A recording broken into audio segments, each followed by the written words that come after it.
Good morning और 10 के दमदार ट्रेड्स में आपका स्वागत है। और वीरूर में रहेंगे अगले आधे घंटे और हमारे साथ मानस जायसवाल और अमित सेठ पिछले शो से बने हुए हैं। ट्रेड बुल्स के सचिदानंद उत्तेकर और निर्मल बैंक से विकास सालुंके भी जुड़ेंगे अपनी फ्रेश ट्रेड्स के साथ। बिग मार्केट वॉइस में आज हमारे साथ कंप्लीट सर्कल के मैनेजिंग पार्टनर और CIO गुरमीत चड्डा जुड़ने वाले हैं। उनसे करेंगे एक बातचीत। मार्केट है डेज हाई, फिर से मार्केट ने आपको डिप दी और फिर से अगर आपने उस डिप को बाय किया तो मार्केट ने आपको रिवॉर्ड किया 25,105 निफ्टी पर। अब हम जा रहे हैं वापस कल के हाई और ऑप्शंस जोन की तरफ। उसे अगर आपने क्रॉस किया, वैसे एक 10-15 के आसपास एक रिविजिट करेंगे मार्केट को, तो फिर काफ़ी इंटरेस्टिंग हो सकता है। और आज बैंक निफ्टी भी मूड में है। बैंक निफ्टी भी अब करीब करीब 117 पॉइंट ऊपर, लेकिन क्लियरली फिर से एडवांटेज ले रहा है निफ्टी IT।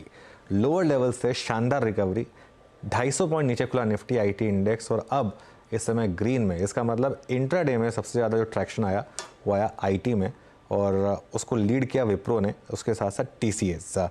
उसके अलावा FMCG नामों में अच्छी बाइंग है इस समय, एशियन पेंट्स, HUL।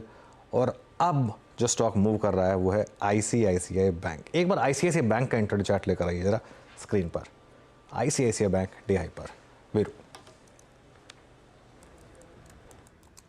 जी हाँ, तो ये छोटी सी समरी थी अब तक के बाजार की, क्या डिलीवर कर रहा है क्या नहीं। निफ्टी बैंक अब करीब करीब 31,51,273 मीन्स कल के हाई को क्रॉस करता हुआ। पैनल आपकी स्क्रीन पे है जो हमारे साथ इन ट्रेड्स को शेयर करेगा। पहले चलते हैं सचिन जी के पास, फ्रेश पर्सपेक्टिव लेके जुड़े हैं। Sachin ji, good morning. आपके दो ट्रेड्स इस वक्त के। Good morning Anuj ji, good morning Virendra ji, and good morning to all the panelist. I think clearly यहाँ पर जो फोकस रखना है वो निफ्टी बैंक पे रखना है। जिस तरीके से डेटा है 51,50 के आसपास एक अच्छा सपोर्ट बेस इसने रिकन्फर्म किया है। प्लस 30 मिनट्स चार्ट पे एक डायमंड फॉर्मेशन का ब्रेकआउट आ रहा है, तो मुझे लग रहा है बैंक निफ्टी में इनफैक्ट एक अच्छा मोमेंटम वाली रैली नजर आनी चाहिए। जिस तरीके से डेटा प्लेस्ड है, मुझे लग रहा है 51,685 तक की अपमूव निफ्टी बैंक में ही नजर आ सकती है। एंड वहां पर मुझे लग रहा है ICICI बैंक का कंट्रीब्यूशन काफी शानदार रहेगा। अगर हम ओवरऑल पैटर्न डेवलपमेंट्स देखें तो एक क्लासिक बुलिश फ्लैग फॉर्मेशन का ब्रेकआउट यहाँ पर एग्जिबिट हुआ है। एंड जिस तरीके से रोल ओवर डेटा है, मुझे लग रहा है जल्दी ये पर्टिकुलर स्टॉक 1800 लेवल के भी पार हो जाना चाहिए। तो यहाँ पर ट्रेडिंग के लिहाज से सितंबर 1256 के पार होना चाहिए। तो मुझे लग रहा है ट्रेडिंग के लिहाज से यहाँ पर स्टॉप लॉस आपको 1224 के आसपास लगाने हैं ICICI बैंक में, एंड खरीदारी करनी है 1256 के पोजिशनल टारगेट के लिए। जो सेकंड स्टॉक हमारे रेडार पे है, जो हमने हमारे क्लाइंट्स को भी रिकमेंड किया है, वो है बजाज फिनसर्व। सेटअप काफी स्ट्रांग है, यहाँ पर भी एक सिमिलर फ्लैग फॉर्मेशन है, कंटिन्यूएशन ऑफ द मूव नजर आ रही है। एंड जिस तरीके से डेटा है, मुझे लग रहा है यहाँ पर 1805 तक का एक स्विंग बन सकता है। तो यहाँ पर अभी भी मोमेंटम चेस करने की सलाह होगी। सितंबर के फ्यूचर्स में स्टॉप लॉस आपको 1728 पे लगाना है। इंट्राडे के लिहाज से मुझे लग रहा है 1785 का स्विंग बनना चाहिए, बट पोजिशनली 1805 तक की हेडरूम अवेलेबल है। ओके। मानस, आपकी दो ट्रेड्स इस समय की। और देखिए, जो दो ट्रेड है, पहला तो दीपक नाइट्राइट पे खरीदारी करने की राय रहेगी। पैटर्न अगर आप देखिए तो 3-4 दिनों से हम लोअर लेवल पे बाइंग इंटरेस्ट देख रहे हैं, लेकिन आज 20 डे मूविंग एवरेज रीगेन हुआ है। मेरे ख्याल से दीपक नाइट्राइट में करंट लेवल्स पे खरीदारी करनी है। 2884 का आपको स्टॉप लॉस लगा के खरीदारी करनी है और 2995 के आपको टारगेट सेट करने हैं दीपक नाइट्राइट में।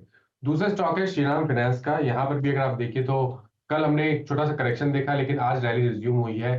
फ्लैग पैटर्न का ब्रेकआउट था 2 दिन पहले, इसलिए करंट लेवल्स पे खरीदारी कर सकते हैं श्रीराम फाइनेंस में। 3190 के स्टॉप लॉस से खरीदारी करेंगे और 3340 के टारगेट सेट करेंगे। ओके, तो ये इस समय मानस के पिक्स। अमित जी, आपकी दो पिक्स क्या रहेंगे इस समय के? इस समय का पहला पिक रहेगा HCL टेक। HCL टेक में हमने एक 52 वीक हाई का ब्रेकआउट लगभग 1700 के आसपास देखा था। आज अर्ली मॉर्निंग में वो लेवल्स वापस से स्टॉक ने रिटेस्ट किया और वापस डेज हाई पे है, तो इसे बाय करें। 1715 रुपए का स्टॉप लॉस रहेगा, 1780 के टारगेट्स रहेंगे HCL टेक में। मेरा दूसरा स्टॉक रहेगा ITC। थोड़ा सा डिफेंसिव है, लेकिन स्टॉक ने एक 20 डमा के आसपास पुल बैक दिया अप ट्रेंड में, तो यहाँ पे एक बाय बनता है। लगभग 499.80 का प्राइस है। 494 का स्टॉप लॉस रखेंगे एंड 510 के टारगेट्स रहेंगे ITC में। ओके, आईटी से आपका ट्रेड ऑलमोस्ट 500 को स्ट्राइक करता हुआ। विकास, आपके 2 trades. Good afternoon, good morning Anuj ji और वीरेंद्र जी। देखो, ओवरऑल मार्केट का सेटअप पॉजिटिव है। मुझे लगता है कि कैनफिन होम यहाँ पे एक स्ट्रॉन्ग चार्ट यहाँ पे रिफ्लेक्ट होते हुए देखने मिल रहा है। फर्स्ट हाफ एन आवर में हमने नोट डाउन किया कि वहां पे वॉल्यूम ब्रेकआउट देखने मिल रहा है और उसके साथ एक अच्छा मोमेंटम इंडिकेटर भी यहाँ पे क्रॉस ओवर दिखा रहा है। तो मुझे लगता है कैनफिन होम यहाँ पे बाय करना चाहिए 930 के टारगेट के लिए। नीचे में अभी यहाँ पे 880 का एक इंपॉर्टेंट सपोर्ट इंट्राडे बेस पे देखने मिल रहा है, तो वो 880 के स्टॉप लॉस से इसको बाय कीजिए। हालांकि फर्स्ट हाफ एन आवर में एक अच्छा मोमेंट कैरी किया है, वहां से थोड़ा रिट्रेस भी हो चुका है। तो मुझे लगता है 890 92 के ऊपर अभी फिलहाल ट्रेड करते हुए देखने मिल रहा है, तो इसको बाय कीजिए 930 के टारगेट के लिए। एक अच्छा मोमेंटम कैरी करते हुए देखने मिलेगा। दूसरा रहेगा विप्रो आईटी में। मुझे लगता है कि जिस हिसाब से लास्ट टाइम जो जुलाई सीरीज में जो गैप डाउन हुआ था, उस गैप के अंदर ये फिलहाल ट्रेड करते हुए देखने मिल रहा है। मुझे लगता है कि वापस ऊपर में 554 के टारगेट के लिए विप्रो को यहाँ पे बाय कर सकते हो। 530 का एक स्टॉप लॉस यहाँ पे लगा के चलिए। ओवरऑल आईटी सेक्टर में एक अच्छा मोमेंटम कैरी करते हुए देखने मिलेगा। इसमें मुझे लगता है कि विप्रो यहाँ से एक अच्छा पॉजिटिव साइड मोमेंट कैरी करेगा। जो ऊपर में पहला जो टारगेट देखने मिलेगा 554 का, और उसके बाद 568 के आसपास का एक अप मूव यहाँ पे विप्रो में आते हुए देखने मिलेगा। तो दोनों भी मेरे बाय साइड पे कॉल। ओके, तो यहाँ पे जो 8 ट्रेड्स थे, शेड्यूल 8 ट्रेड्स, वो पूरे हो चुके हैं। थोड़ी सी स्पॉटिंग और करते हैं। सचिन, आज आप यूटिलिटीज़ में देखें तो अच्छा मूव है। लुक एट एमजीएल 1.5% ऊपर, आईजीएल में अच्छा मूव है। एक बार जरा गुजरात गैस को देखिए, मतलब गुजरात गैस का चार्ट बाकी 2 चार्ट से डिफरेंट है। ये एक पुल बैक ट्रेड है। इसने आज 100 पे सपोर्ट लिया, 50 को काटा, almost striking 10 day exponential moving average. Pull back trades के आई थिंक श्रेणी में ये ट्रेड कैसा रहेगा, आपका व्यू इस पर? जी, क्लियरली यहाँ पर ये अंडर परफॉर्मर रहा था, बट कहीं जाकर इसने 600 लेवल के आसपास जिस तरीके से एक बेस को मेंटेन किया है, मुझे लग रहा है अगली सीरीज काफी इंटरेस्टिंग होगी इस पर्टिकुलर काउंटर के लिए।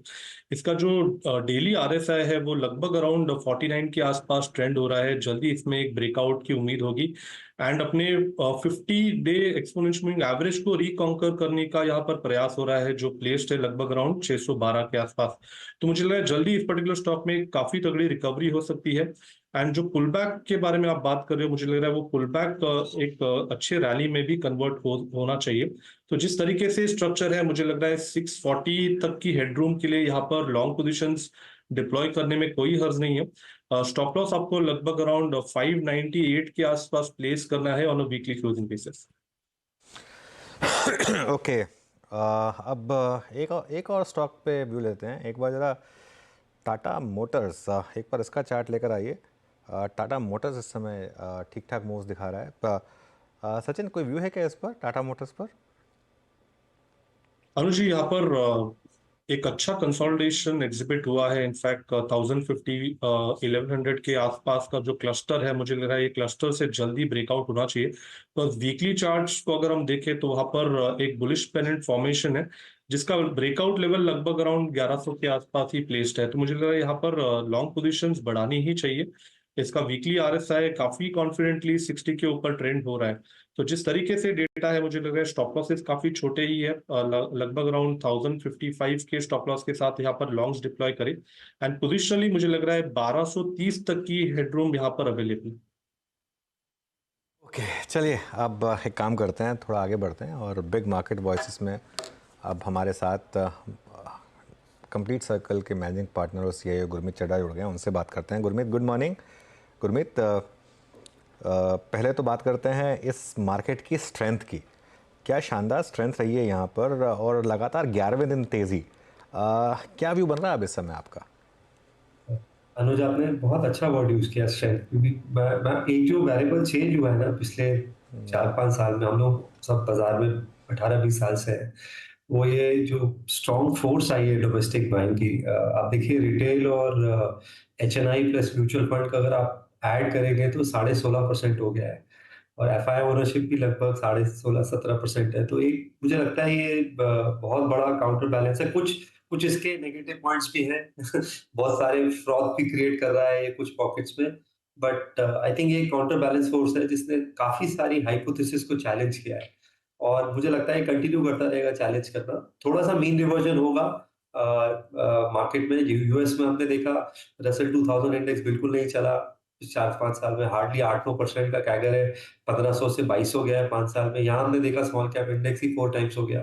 थोड़ा सा मुझे लगता है लार्ज कैप में थोड़ा मीन रिविजन होगा। दूसरा मैक्रो सेटअप जैसा अनुज हम चर्चा करते हैं स्टेबल है। ऑयल प्राइसेस अराउंड $80 के आसपास हैं। 10 ईयर बॉन्ड यील्ड इंडिया की मैं हमेशा बोलता हूँ आप उसको मॉनिटर करिए, वो एक सी ऑफ स्टेबिलिटी है। यूएस की तरह आपको 10-20 पैसे का फ्लक्चुएशन नहीं दिखेगा। बॉन्ड यील्ड अराउंड 6.86 के आसपास आ गई है। आपने जब चर्चा शुरू करी थी बॉन्ड यील्ड्स को ट्रैक करने की, ये 7.10 7.15 था अनुज मार्च में। तो अगर आपने बॉन्ड में भी पैसा लगाया होता तो वहां भी डबल डिजिट रिटर्न बना है पिछले 6-8 महीने में, आगे भी अच्छा बनेगा।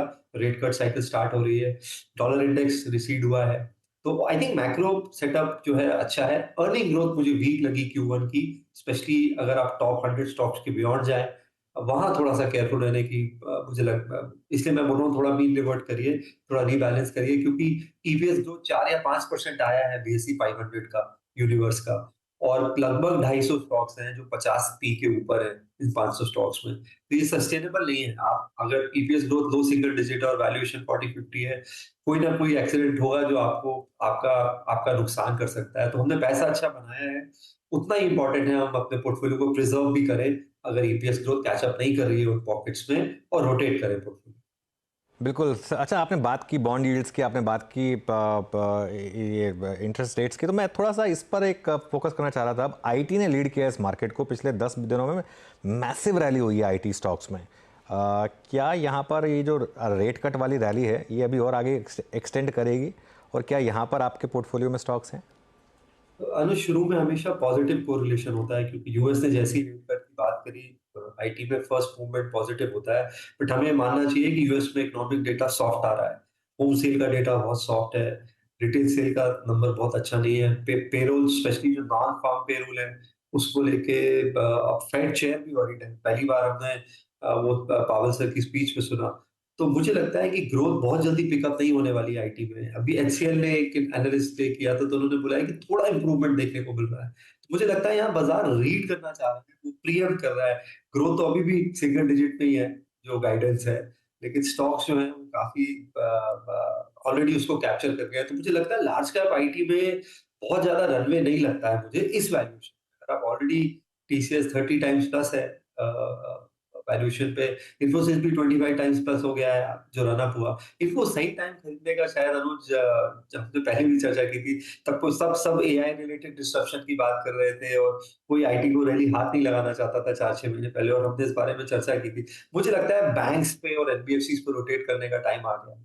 आईटी में आपको थोड़ा सिलेक्टिव होना पड़ेगा, स्पेशली जैसे मुझे लगता है लार्ज कैप में अभी भी टेक महिंद्रा और एचसीएल टेक में थोड़ा सा कंफर्ट है, वैल्यूएशन कंफर्ट है। मिड कैप स्पेस पे केपीआईटी हमें अच्छा लगता है क्योंकि वो 25-30% ग्रोथ डेमोन्स्ट्रेट कर रहा है, और थोड़ा सा एक तरीके का आईपी प्ले है, ऑटो सॉफ्टवेयर प्ले है। टाटा टेक्नोलॉजी मुझे लगता है काफी कंसोलिडेट किया है आईपीओ के बाद। काफी स्ट्रॉन्ग वॉल्यूम एक्शन देखने को मिला है, बिजनेस मॉडल बहुत अच्छा, और ये पूरा डिजिटल इंजीनियरिंग बिजनेस है। आईटी सिर्फ इसका एक पार्ट है, तो ये थोड़ा ब्रॉडर प्ले है उसमें। और जो थोड़े बहुत ये न्यू एज बिजनेसेस हैं, मैं इनको भी आईटी मानता हूँ, चाहे जोमेटो है, पीबी फिनटेक है। हालांकि वैल्यूएशन कंफर्ट थोड़ा सा घटा है इस बाजार में, जो कि शायद कम पॉकेट्स में इस मार्केट में। तो सिलेक्टिव हुई है थोड़ा सा, मैं प्रोडक्ट और आईपी रिलेटेड प्लेस पे ज्यादा करूंगा। एचसीएल इसलिए क्योंकि डाइवर्सिफिकेशन ज्यादा है, सॉफ्टवेयर बिजनेस उनका लगभग 20% एबिट मार्जिन का बिजनेस हो गया है, जो कि मुझे लगता है आगे सरप्राइज करेगा। बहुत कम आईटी सर्विसेज के बाद सॉफ्टवेयर बिजनेस है अभी, और थोड़ा मुझे लगता है रोटेशन हमें बैंक्स में करना चाहिए, स्पेशली एनबीएफसी। ओके अच्छा गुरमीत, अभी आपने बैंक्स का जिक्र किया, बट अगर आप बैंक्स के निफ्टी बैंक के साइडवेज मूवमेंट को कंपेयर करें versus Nifty financial services index, एक बड़ा डाइवर्जेंस है। मैं आपसे बात जब कर रहा हूँ, बजाज फाइनेंस, बजाज फिनसर्व दोनों 52 वीक हाई पे खड़े हैं। Chola is at day high, Chola is at all time high. Same is the case with Canfin homes and LIC housing finance. उधर गोल्ड फाइनेंस कंपनियों में पहले ही काफ़ी अच्छा खासा मूव है। एक ऐसे समय में जब बैंक्स डिपॉजिट्स को लेकर जूझ रहे हैं, और अल्टीमेटली यही पैसा जो होता है वो सोर्स होता है एनबीएफसीज के लिए ही, क्या कारण है कि एनबीएफसीज में ज़्यादा मूव है, और आपका व्यू इस वक्त एनबीएफसीज पर? इसके दो तीन कारण है। मनी क्रिएशन आरबीआई का एक बहुत अच्छी रिपोर्ट आई है नॉमिनल, क्योंकि बहुत कम हुआ है इस साल, सिर्फ 60,000 करोड़ हुआ है। एवरेज हमने जैसे 2022 में 5-6 लाख करोड़ क्रिएट किया था। थोड़ा सा मनी सप्लाई क्रिएशन भी कम है आरबीआई से। लिक्विडिटी बहुत टाइट रही है, मैंने 2 लाख करोड़ लिक्विडिटी टाइट इतने लंबे समय तक नहीं देखी है। एनबीएफसी जल्दी बेनिफिट करेंगे रेट कट से, क्योंकि वो होलसेल फंडिंग पे ज्यादा डिपेंड करते हैं। बैंक से बाद डिपॉजिट्स और कासा होता है, और वो थोड़ा थोड़ा लैग के साथ रिप्राइस होता है, उसको रिप्राइस होने में टाइम लगेगा। एनबीएफसी कॉस्ट ऑफ फंड्स में आपको इमीडिएट इंपैक्ट देखने को मिलेगा। अगर, और वो यूजुअली बेंचमार्क से लिंक्ड होता है, तो अगर 10 ईयर 7.25 था, तो ट्रिपल ए एनबीएफसी मान लीजिए जैसे बजाज फाइनेंस है या पूना वाला है या चोला है, या 8% में पैसा रेस कर रहे हैं या 7.75 पे रेस कर रहे हैं, अब वो 7.5 पे रेस कर रहे हैं, क्योंकि 10 ईयर भी 6.80 6.85 आ गया। तो जैसे जैसे बॉन्ड यील्ड रीप्राइस होगी, एनबीएफसीज में आपको ज्यादा बेनिफिट देखने को मिलेगा। दूसरा, आरबीआई ने भी बहुत सख्ती करी थी अनसिक्योर्ड लेंडिंग पे, गोल्ड बेस्ड लेंडिंग पे, थोड़ा सा उसका भी इम्पैक्ट था। तो थोड़ा सा ग्रोथ में भी मॉडरेशन था, कॉस्ट ऑफ फंड्स भी ऊपर थे, लिक्विडिटी भी टाइट थी। परफेक्ट जो कॉकटेल होता है नेगेटिव न्यूज का था, ये धीरे धीरे चेंज होगा। इसलिए आपको एनबीएफसी में शायद, जैसे मैंने बोला, पहले देखने को मिलेगा, बैंक्स में ग्रेजुअली देखने को मिलेगा। कुछ अच्छे बैंक्स हैं जो बहुत, जहां वैल्यूएशन कंफर्ट बहुत है, जैसे फेडरल बैंक है, 1.2 बुक वैल्यू है खाली, 80% डिपॉजिट बेस जो है रिटेल हो गया है। एक जमाने में उनका पूरा डिपेंडेंसी होलसेल फंडिंग पे था। लीडरशिप ट्रांजिशन हो रहा है मिस्टर श्रीनिवासन से केपी मिस्टर मनियन पे, बहुत अच्छे लीडर है। और थोड़े जैसे आरबीएल बैंक है, बहुत करेक्शन आया, बहुत टाइम तक कंसोलिडेट किया है। कुछ कुछ और हमारी निगाह है, जैसे आईसीआईसीआई बैंक में आप देखिए रेंज में है, तो बैंक में शायद थोड़े लैग के साथ मूवमेंट आएगा। एनबीएफसी में आपको देखने मिलेगा, और बजाज फाइनेंस 6900 शायद आपको 50 रुपी हाई दिखे, और 21-22 में 8500 उसका हाई था। तो पूरे बुल मार्केट में एक्चुअली डाउन है। तो मुझे लगता है कि अच्छी एनबीएफसीज में, चाहे पूना वाला देखिए आप, 500 550 रुपए का हाई था, अभी भी वहां से 20-25% डाउन है। तो मुझे लगता है एनबीएफसीज में ज्यादा इमीडिएट बेनिफिट शायद देखने को मिले। ओके अच्छा, अब आते हैं एक और स्पेस पे जिसपे एक रीसेंट लिस्टिंग ने थोड़ा सा जो इंटरेस्ट है वो जगा दिया है। ओला इलेक्ट्रिक की लिस्टिंग बिल्कुल फ्लैट, उसके बाद एक सब्सटेंशियल मूव, मेरे ख्याल से 77 पे लिस्ट हुआ था, उसके बाद ऑलमोस्ट 156 का स्विंग हाई लगाया था लास्ट वीक। उसके बाद से ही आप देखिए बजाज ऑटो ने आज अपना ऑल टाइम हाई क्रिएट किया। ये टू व्हीलर स्पेस में स्पेशली आपका टेक इस वक्त क्या है, क्या चीज़ कर रहे हैं आप इसमें? मुझे बजाज बहुत अच्छा लग रहा है। एक तो उनका तीनों प्लेटफॉर्म्स अच्छा कर रहे हैं। तो उनका पल्सर के वेरिएंट्स आ रहे हैं, 125 सीसी में क्लियर लीडरशिप है। अ, उनका जो चेतक है वो 1 लाख यूनिट्स करने लग गया है, और नए वेरिएंट्स आ रहे हैं उस स्पेस में, तो ईवी में बहुत स्ट्रॉन्ग प्रेजेंस है। और उन्होंने फ्लेक्स इंजन में, जो कि इथेनॉल प्ले है, जहाँ पे गवर्नमेंट का भी थोड़ा फोकस है, गडकरी जी ने रिपीट किया था अभी पीछे 1-2 दिन पहले कि उन्होंने सारे टू व्हीलर्स को बोला है कि ethanol model, flex engine model launch करने को, तो वहां पे भी प्रेजेंस है। प्लस अगर आप मैं राजीव बजाज जी को सुन रहा था सीएनबीसी के चैनल पे, उन्होंने बोला उनका ईवी पोर्टफोलियो ऑलरेडी प्रॉफिटेबल है, स्ट्रॉन्ग बैलेंस शीट है। तो मुझे लगता है कि इंडिया में हाइब्रिड मॉडल शायद इवॉल्व होगा वर्सेस अ प्योर ईवी पे। ओला इलेक्ट्रिक मुझे लगता है एक सर्टेन स्केल के बाद मैं देखना चाहूंगा, एक बार वो नंबर 6-8 लाख यूनिट हो जाए, अभी करंटली 3-3.5 लाख है, तब शायद थोड़ा बेटर समझ में आएगा, एक वारंटी साइकिल पूरी हो जाए। मैं कुछ नेगेटिव नहीं हूँ उस चीज को लेके, मैं बस थोड़ा सा समय लेना चाहता हूँ, मुझे लगता है थोड़ा अर्ली है in terms of capturing that story. TVS हमें बहुत अच्छा लगता है। टीवीएस का आप देखिए कंटिन्यूसली जो ऑपरेटिंग मार्जिन सिंगल डिजिट होते थे, डबल डिजिट में आए हैं। iQube का ऑलरेडी जो रन रेट है वो 15,000 के आसपास पहुंच गया है। तो iQube आप इस साल शायद 2 लाख से ऊपर देखेंगे, जो उनका ईवी प्ले है। अपाची राइडर जो उनके 125 सीसी प्लस सेगमेंट्स है, वहां पे बहुत अच्छा कर रहा है।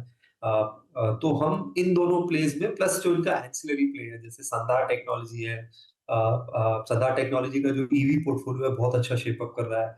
लॉक्स में मार्केट लीडरशिप है, अभी उनको 2 पेटेंट मिले हैं, उन्होंने अप्लाई किए हैं स्मार्ट लॉक्स में। प्लस वो बाइक का फ्रेम बनाते हैं, जो भी बेस्ट सेलिंग मॉडल्स हैं उसका वो फ्रेम बनाते हैं। तो हमारा यहाँ पे एक्सपोजर जो है टू व्हीलर स्पेस के थ्रू ज्यादा है, बजाज, टीवीएस होल्डिंग और संधार टेक्नोलॉजी। ओके, तो ये इस समय आपकी पिक्स। अच्छा गुरमीत, इंडिगो पर क्या व्यू बन रहा है अब? इतनी ब्लॉक डील्स के बावजूद स्टॉक गिरने को तैयार नहीं, और बहुत शानदार मोमेंटम में रहा है स्टॉक। ये आपके पोर्टफोलियो में है क्या, और क्या व्यू होगा इस स्टॉक पर? अनुज बहुत कंस्ट्रक्टिव। हम आपको ध्यान होगा हमने ट्रैवल और टूरिज्म पे चर्चा करी थी, एक बार डोमेस्टिक टूरिज्म की भी चर्चा करी थी। इंडिगो में जब ब्लॉक हुए थे पीछे और थोड़ा प्राइस पॉइंट अच्छा मिला था तब हमने एंट्री ली थी। आप देखिए 63% मार्केट शेयर हो गया है। एक जो बहुत अच्छी बात है इंडिगो की, लोग कम ट्रैक करते हैं, जो उसका ऑपरेशन कॉस्ट पे जो कंट्रोल है। एक शायद पूरी दुनिया में 2 या 4 एयरलाइन है जो कैश फ्लो नेटवर्क पॉजिटिव है, इंडिगो उसमें से एक है।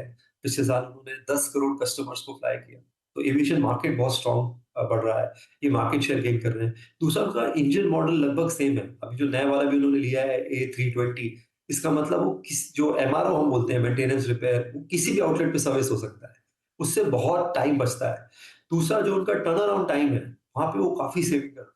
तो आप देखिए, अगर आप जैसे दिल्ली पुणे फ्लाइट है, वो 1 घंटा 30 मिनट में वो करते हैं, जो बाकी एयरलाइंस पौने 2 घंटे में करते हैं। तो आप एक स्टडी है बोइंग की, अगर आप 10 मिनट हर टर्न अराउंड टाइम हर फ्लाइट में बचाते हैं, तो साल की 200 फ्लाइट एक्स्ट्रा होती है। तो उनका जो कॉस्ट डायनेमिक्स है, वो इक्वेशन उन्होंने बिल्कुल क्रैक कर लिया है। बेयर शेल एयरक्राफ्ट खरीदते हैं, फिर फिटिंग्स में भी डिस्काउंट लेते हैं, क्योंकि बल्क फिटिंग्स ऑर्डर करते हैं, और फिर वापस लीज बैक करते हैं।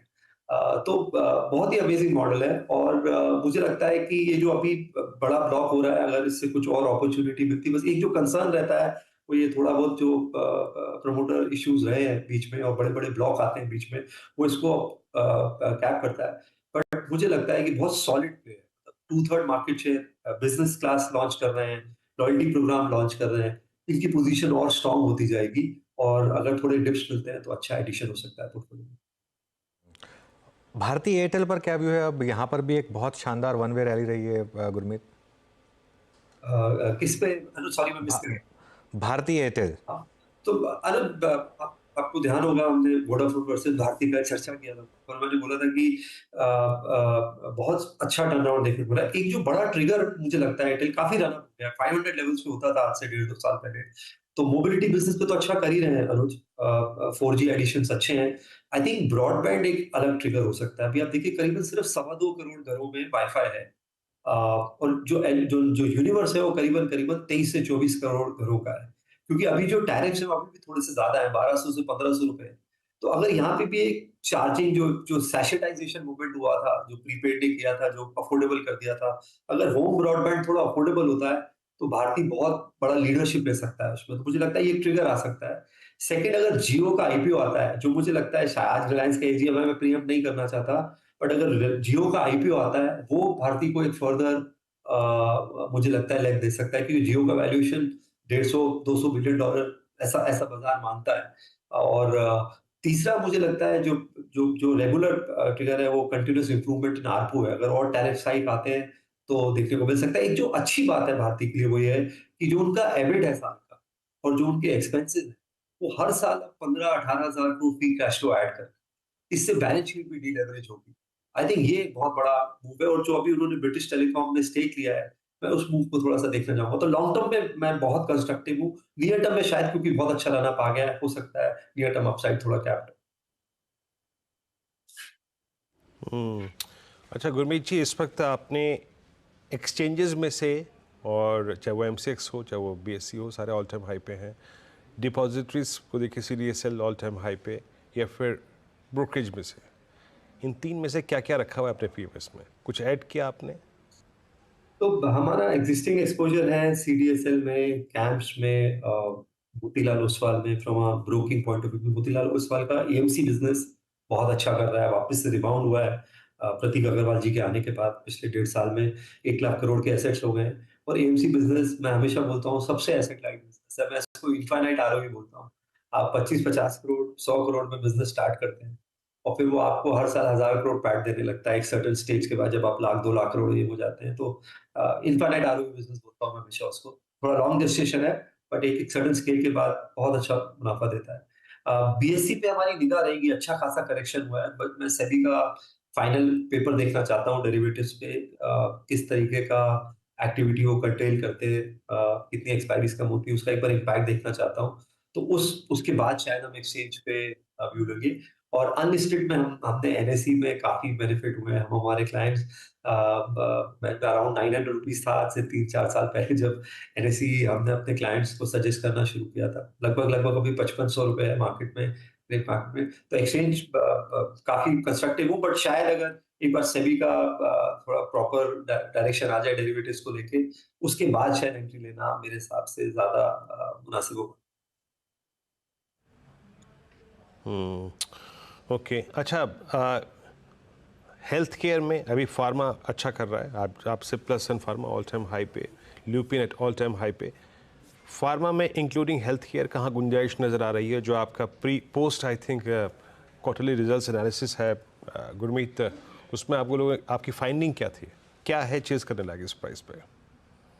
तो दो चीजों पे हम फोकस कर रहे हैं। एक तो ब्रांडेड जेनरिक से फोकस कर रहे हैं। मैनकाइंड फार्मा में हमने थोड़ा पोजीशन ली है।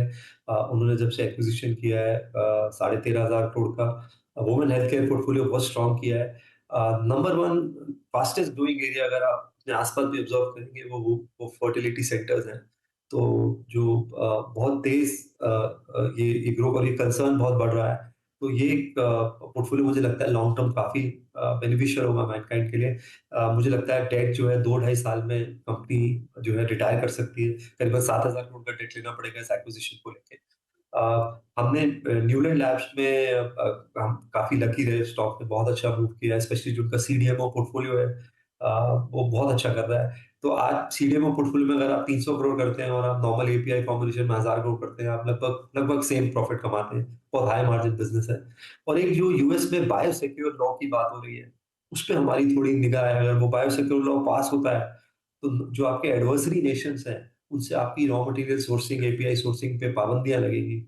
और उस एडवर्सरी नेशंस में चाइना और रशिया भी है, और इंडियन कंपनीज को उससे काफी बड़ा बेनिफिट मिल सकता है। तो उस पर थोड़ी निगाह, हालांकि वो शायद यूएस इलेक्शंस के बाद होगा।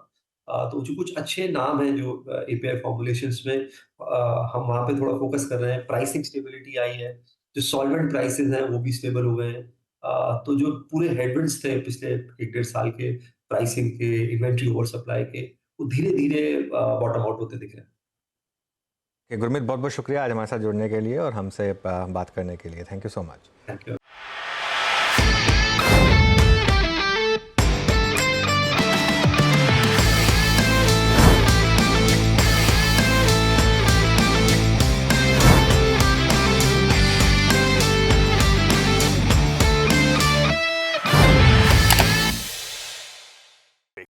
बता दें कि मनी कंट्रोल पर दिए गए विचार एक्सपर्ट्स के अपने निजी विचार होते हैं। वेबसाइट या मैनेजमेंट इसके लिए उत्तरदायी नहीं है। यूजर्स को मनी कंट्रोल की सलाह है कि कोई भी निवेश निर्णय लेने से पहले सर्टिफाइड एक्सपर्ट की सलाह लें।